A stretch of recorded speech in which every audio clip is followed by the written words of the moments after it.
So, you want to be a writer? Don't do it. After finishing my first screenplay, I assured myself that what I wanted to do was become a writer. During my past reading week, I got the opportunity to chat with two writers who have been in the Toronto film scene for quite some time.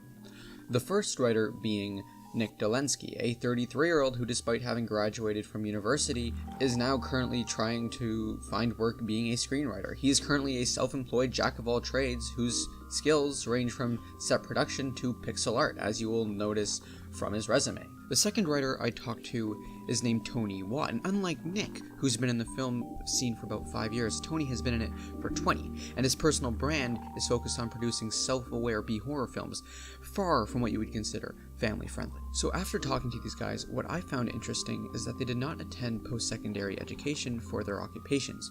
Tony only attended a one-week course in Brampton for filming in which he produced a short film, and Nick didn't even do that. Instead, he just picked up a book about screenwriting and started from there. Their skills involving screenwriting were mostly self-taught. I was told that the film industry in Toronto, or Canada in general, is very different from America.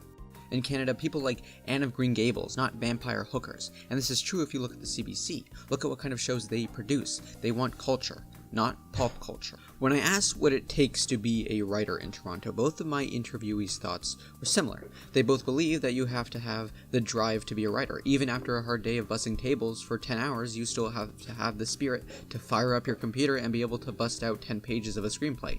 If you are serious about writing, it replaces any hobbies you previously had. In terms of getting a job as a writer, I was sure it wasn't based on whether you went to post-secondary, but who you knew in the industry. For Nick, this wasn't true. Even after having a man on the inside, he was still dejected from receiving a writing job at the Canadian Film Centre.